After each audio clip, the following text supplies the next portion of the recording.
Hey guys, my name's Khadroth, and today I'm going to be talking to you about GUDAGUDA Super Goryokaku. Is the upcoming GUDAGUDA event here on NA, and it already has had its pre-campaign announced, as you guys should have seen here. Again, I'm going to go ahead and tell you that the way these usually work is they give us a little bit of a time frame, and you guys can see the pre-campaign lasts until the 18th, so usually you guys can expect that the 19th will be the live stream, and then the 20th will be the actual release of the game. Or not the game, but the event. So this has been the sort of like adjustment that they have been doing for a long time now. We'll see. Maybe they'll mix it up on us, but that would mean that the event would probably go live on Thursday instead of Wednesday as we've had for the past couple events. So you guys can see on JP that happened pretty much on the 29th for them. So this would be about 9 days earlier than JP had it. It does come to us a little bit earlier than we were originally anticipating. This is probably just due to the sort of push for things like Thanksgiving and such, but ultimately at the end of the day, it's not a bad thing, and this does give us a little bit more time before, say, the lotto. So this is going to be an interesting one because this GUDAGUDA in particular has quite a bit of interesting stuff at play. So this is only going to be a Fuyuki required event. It will last for 3 weeks, including deep into December. So again, this maybe helps them out on the back end because that will give us a little bit more kind of wiggle room there for any other campaign they want to run and or the lotto at the end of the year, which we'll be doing a guide for that. Just stay tuned. Basically, this event is going to be pretty standard par for the course GUDAGUDA affair. However, while there is going to be a point ladder in this event, there is also going to be a raid quest. This raid quest actually happened pretty much on the 4th day of the event, so you guys could expect that if we get the event on the 20th, probably by the 23rd, you would have the raid quest. But again, that's assuming that the start time is when, I'm kind of guessing it to be at this point in time. We do have Takeda Shingen and Nagakura Shinpachi coming out as our new gacha units for this. I do have videos on all of them. And as a welfare, we also get Saika Magoichi, who is a single target archer. We do get a little bit of a new option there for you guys in that regard. As the new welfare, Saika Magoichi is going to get her 2x experience bonus. Definitely something you want to take advantage of, so level her during the event that you actually have more efficient leveling of her. And from there, we're going to go ahead and move on to the actual event mechanics. So you guys can see you're going to get her from advancing the story, but you're not going to get her permanently until you finish the story. You'll get items basically from the point reward ladder by gaining the Makai Rage points. It may be translated a little bit differently here on the NA server. And by exchanging the event currencies, the Takeda handle, the Bishamonten sticker, and the Imagawa Yaki in the shop, that's going to be how you're going to get your sort of shop currencies and get your shop items from that. So again, this is going to be kind of the general flow of the event. It is a point ladder, as we've seen many Gudas before. And then the raid quest will come in on basically the 4th day. And you guys can see there's definitely some nice materials at play in this. So definitely something you might want to pay attention to and try to take advantage of.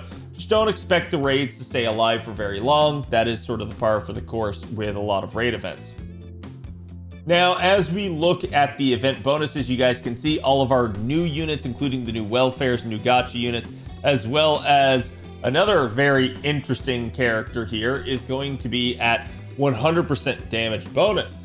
So there is going to be a second banner for this, and we'll talk about it as we move through, but that's going to be involving another SSR. You also have older GUDAGUDA units that are going to be coming in at the 50% damage bonus. They also do get bond bonuses for this, but there is no like drop currency bonus or anything like that. Thankfully, that sort of thing has become a little bit of a gimmick of the past, but it is something to keep your eye out for if it ever does happen again in a future event. Looking at the event cards here, this is going to be your event CEs. We have How to Life. This is going to be the point CE, and at MLB, it's not going to be a whole lot to write home about. It's split stats. but it is starting gauge of 50% at MLB, so it's definitely going to help you guys out for things like the raid, if you guys want to try to use it for that. You're also going to have your 4-star and 3-star experience CE, so this is actually a great time to roll out your FP just for making FP bombs. If you've never seen any sort of thing on that as to how to make a craft essence bomb and stuff, definitely check out my video on it. It is absolutely worth your while to do it the efficient way so that you guys actually do get a little bit more bang for your buck rather than not making bombs at all, in which case you'll just get absolutely shafted in terms of the QP costs. Taking a look at the event command codes here, we have Invincible Hajime-chan, and that is going to be increasing critical damage of 15% of the engraved card and 2 critical stars when attacking using the engraved card. This is actually not a bad one. This is a pretty good hybrid between crit stars and crit damage, and I do recommend it, especially if you have a very crit happy unit or just somebody in general that you want to be hitting very hard. Hosho Tsukige here is going to be our 4-star one, and it's going to increase the critical star absorption by 50% of the engraved card and the critical damage by 10%. So also a really nice crit one.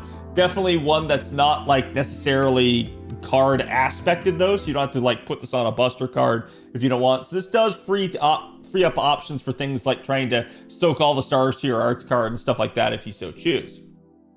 And then Drive Nobu here, which is card locked. It's basically saying when it's engraved on a quick card, you will gain 3 critical stars when attacking using the engraved card. So not the best, but honestly for a 3-star one, not too bad. Looking at the login campaign, you guys are going to get some apples. Again, this is an interesting one because JP started doing this sort of thing as a remedy for the kind of storm pod situation because they had to run their storm pods during an event.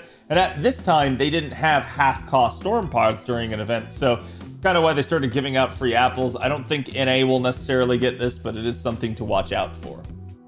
There's also a strengthening here for Hijikata. This is basically going to be on his 3rd skill. It increases his own critical star absorption for 3 turns, increases his own critical damage based on the remaining HP for 3 turns, which is what it already did. But it's also going to charge his NP gauge, something he sorely needed, and deal damage to himself. So this is just actually going to help him get to a NP and allow him to be a lot more functional as a sort of like one-shot capable unit, or maybe somebody that has to do it multiple times. So I do really like the buff for Hijikata. It's yet another in a string of buffs that has helped him kind of come a long way as a unit. Looking at our point rewards here, we're not going to spend a whole lot of time going over this, but naturally there are some really nice things. You do have things like tickets in there, as well as Saika's sort of materials that you need for her as a welfare. And you guys are going to end up also getting your command codes from this, as well as things like gold foes and ascension mats and QP and mana prisms.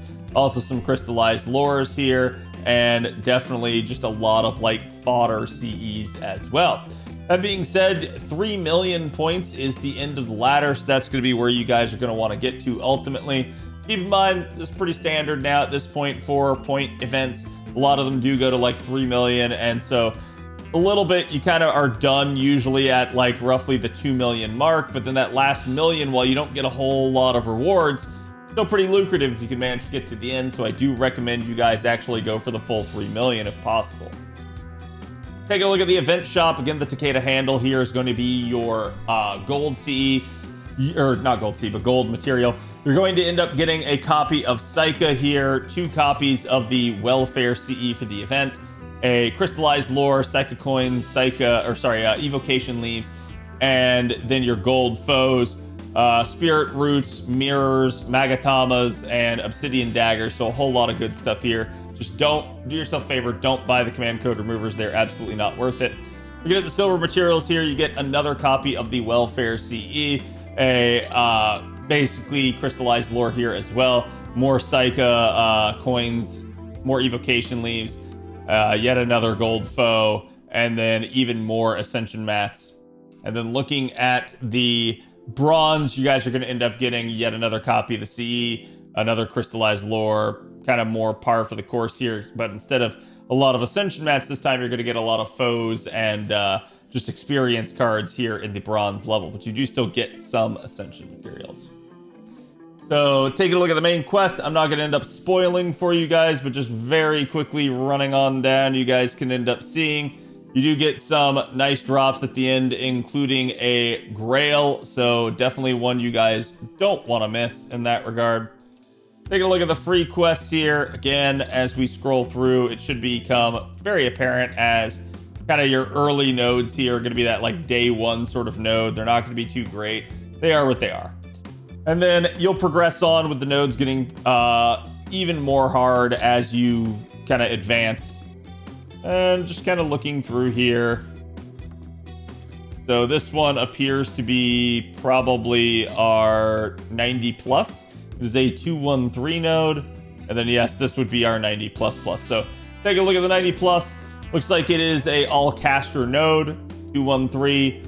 Shouldn't be too difficult if you have a solid rider. Obviously, Takeda Shingen's going to be solid for something like this. Do keep in mind, again, your welfare CE for the event is a point CE and is a starting charge CE, so you can definitely make use of it to kind of get yourself a little bit of additional charge. And realistically speaking, it's not too rough of a hurdle here, as your highest health enemies are 140k in the middle wave and 182k in the final wave. If you don't have someone like Takeda Shingen, there are many other rider options that should work for you guys here. Realistically speaking, this should not be too terrible, especially if you guys are, say, beyond LV6 and have access to Habitrot. Taking a look at the plus here, this is a 131 Berserker node. Definitely a little bit more spicy in terms of health. Definitely something you're going to watch out for because you have a 300k enemy there in the middle wave. So while you're also going to need somebody that can deal enough damage to actually like kill the 800k enemy there, you're also going to want somebody that can deal enough AoE damage instead of single target to be able to take out the middle wave. So you're going to see people trying to kind of brute force it with some of their high octane, high NP level AoE units. But because this is Berserkers, a lot of units work here. Just keep in mind, the only way you're really going to get damage bonuses from the event-centric units. That may be something that can play into your strategy here. Not anything that you need to worry about too much. If you feel like you can't do this node, get it done the one time, drop back to the 90 plus or even the 90 node, and you guys should have plenty of capability of farming the event efficiently. Plus, again, you will have the raid quests. So as we move on to that, you guys can see there are going to be quite a bit. Let's go ahead and open them up, see what they're all about. So you guys can see you do have the Imagawa General here. Definitely get some points from that. Definitely get some Ascension materials as well as some shop materials. So there's a whole lot to be gained here. Also some QP for those of you guys that are lacking. Just keep in mind, if you're worried about like maybe farming this a lot, you do have a lotto coming up at the end of the year. So maybe hold on to some apples for that. Don't blow your whole load because that can definitely put you in a bad spot. But again, there are going to be unique mechanics for each of these. Definitely something you guys are going to want to consider. So taking a look at this, again, you guys can see you do have about looks like there's a different health value for each of the raids. We have 4 million on the first one, 3 million on the second, 3 million on the third, 3 on the fourth, 3 on the fifth, 16 million on the sixth. And the sixth one will be, I guess, the final one that'll be around. There's quite a bit here, quite a bit of nice materials that you guys can gather from it. Some of these are, again, going to be AoE raids, so definitely something to pay attention to, as that's going to make you want to try to kill these side ads. You will get some drops from that naturally. I have seen people before in raid events where they try to skip the side ads and just kill the main enemy. You can do that. I don't necessarily recommend it. I don't think it's necessarily a good idea for that to be something that you guys try. But also keep in mind there are different difficulty levels here, and so things will scale up to at least a much more difficult health value. Your best bang for your buck is almost always going to be to do the hardest difficulty level that you can. It's usually going to get you better drops. So I do recommend trying to do the highest level. Just keep in mind, when we're starting to talk like 1 million HP, that can be rough for some accounts if they don't actually have the capability of pulling it off.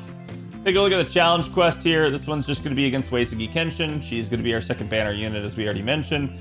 But that's definitely going to be a little bit difficult because Weisagi Kenshin is a single target arch ruler, but she is somebody that removes buffs before damage goes out on her NP.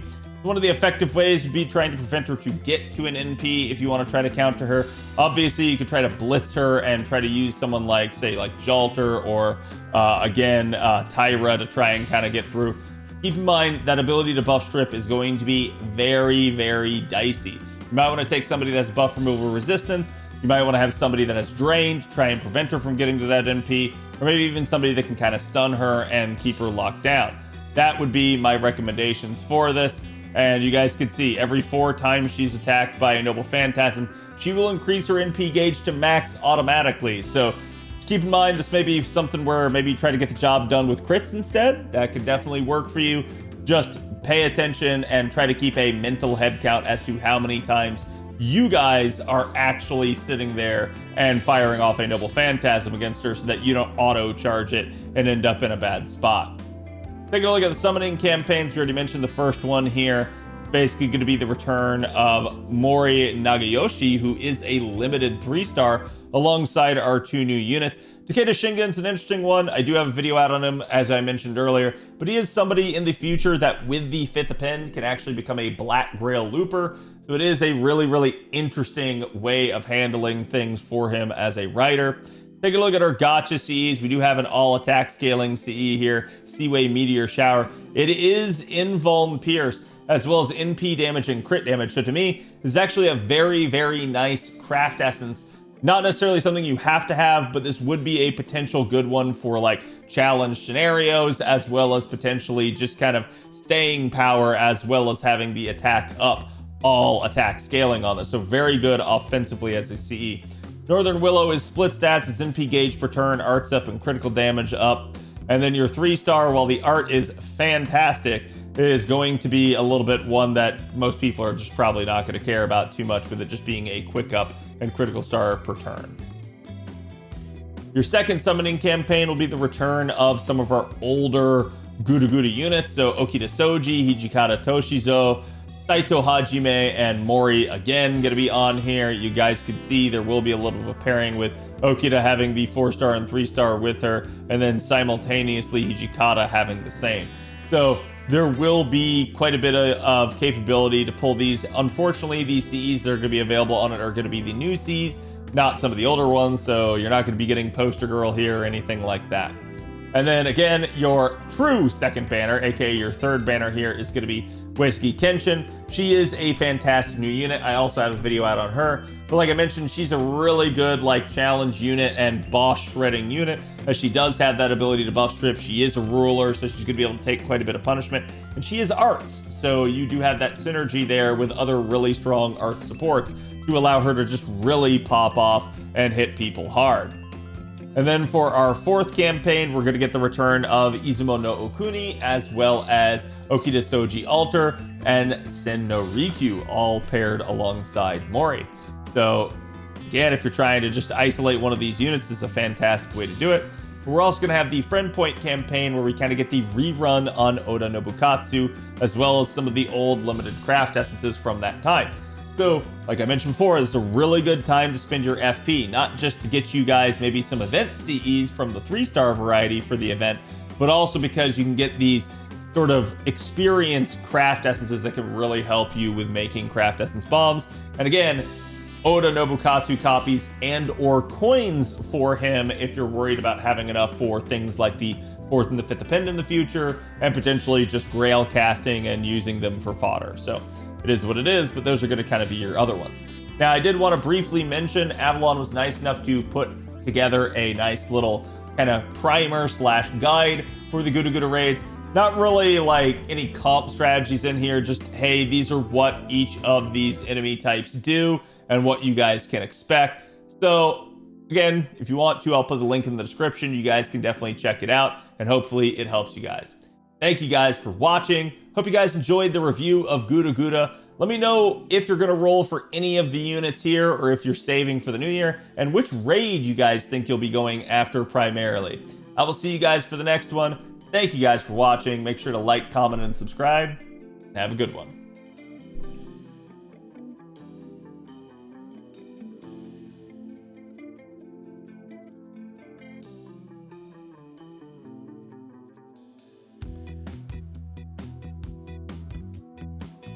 Subscribe for more and something quirky. Okay.